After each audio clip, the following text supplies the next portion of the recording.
Hello students, welcome to my YouTube channel. पूर्व video रे आमे +3 थर्ड सेमिस्टर रा पेपर 6 प्रथम सब्जेक्ट विषय आम आलोचना करते।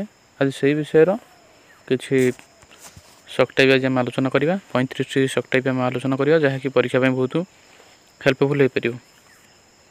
देखिए प्रथम कौन देजी जमी भोग दखल को भित्ति कर स्वतः प्रवृत्त भाव में उद्भव होता एक सामाजिक राजनैतिक एवं आर्थिक व्यवस्था बा प्रथा जहाँ थिला कौन थिला जहाँ थिला डैश उत्तर होची सामंतवाद।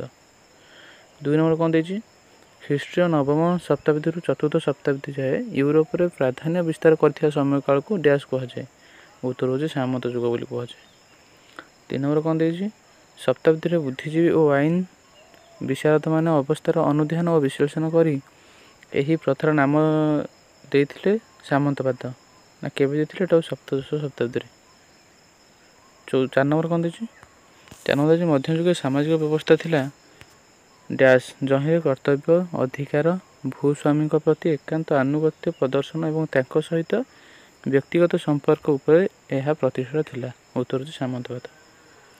5 नंबर कौन देछि सामंत प्रथा प्रचलित समय समाज रे 3टी वर्ग अथवा श्रेणी सृष्टि होइतला जथा कौन कौन होइतला ना सामंत श्रेणी पूजक श्रेणी एवं आउ गोटे श्रेणी कौन अछि नट साधारण जनता।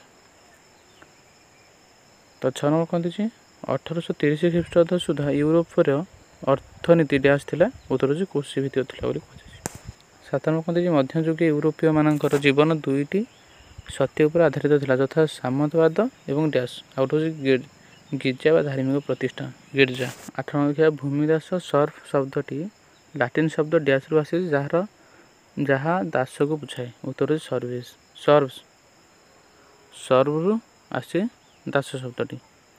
9 नंबर डैश होछि कौनसी एक देश को आत्मनिर्भरशील करने सकाशे एक प्रकार अर्थनैतिक संघर्ष जहाँकि उपर निर्भरशील होगापी अन्य देश गुड़ी बाध्य करए उत्तर होछि वाणिज्यवाद।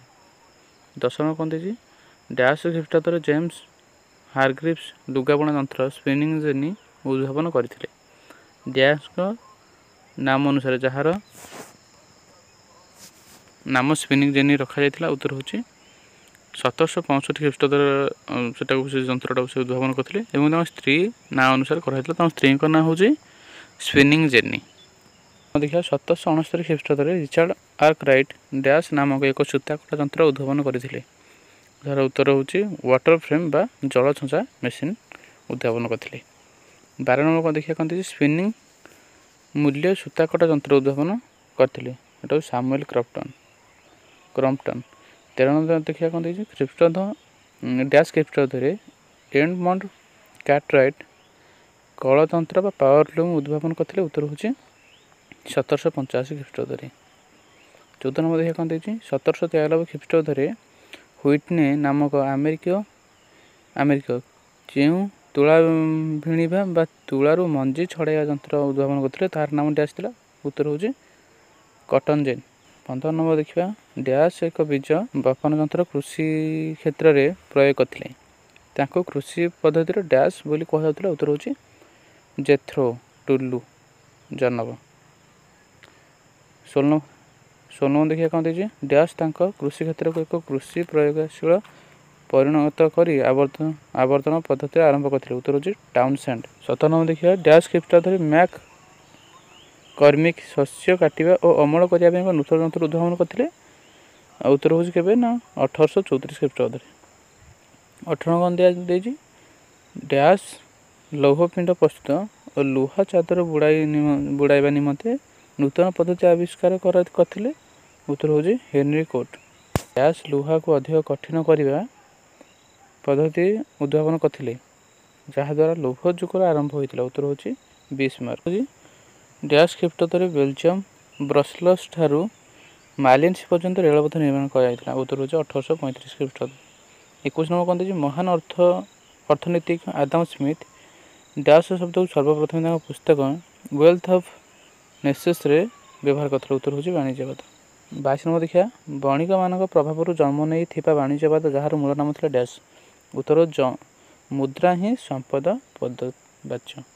23 नंबर देखिए डैश और डैश प्रथम नई पठारे छोट छोट मसृण गोड़ी बड़ बड़ पत्थर खंड एवं ଆଲୋକତାର ସାହାଯ୍ୟରେ ପକ୍କା ସଡ଼କ ନିର୍ମାଣ କରିଥିଲେ?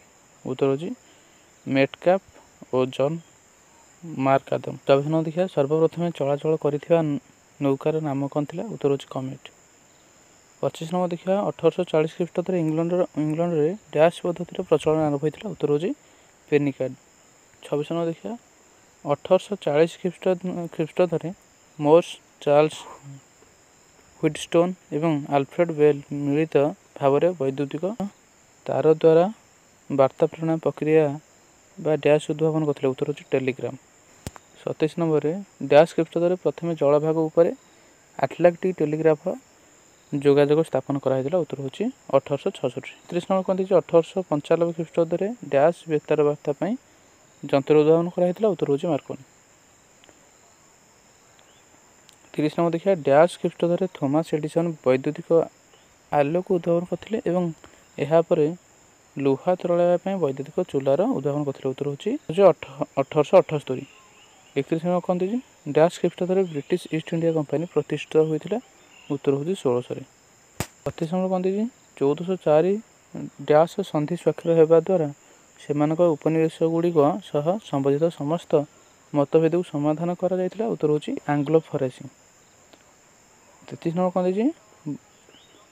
ବଲସେଭିକ୍ ଦଳର ନେତା ଭି.ଆଇ. ଲେନିନ୍ ଡ୍ୟାସ୍ ପୁସ୍ତକ ରଚନା କରିଥିଲେ? ଉତ୍ତର ହେଉଛି ଇମ୍ପେରିଆଲିଜମ୍ ଦି ହାଏଷ୍ଟ ପେଜ୍ ଅଫ୍ କ୍ୟାପିଟାଲିଜମ୍। 34 ନମ୍ବର କ'ଣ ଦେଇଛି? ଶ୍ରମିକମାନେ ସାଧାରଣତଃ ସହରତଳି ଏବଂ ପରିତ୍ୟକ୍ତ ସନ୍ତସନ୍ତିଆ ଅଞ୍ଚଳଗୁଡ଼ିକରେ ଡ୍ୟାସ୍ ଘରେ ରହୁଥିଲେ? ଉତ୍ତର ହେଉଛି ଝୁମ୍ପୁଡ଼ି ଘରେ।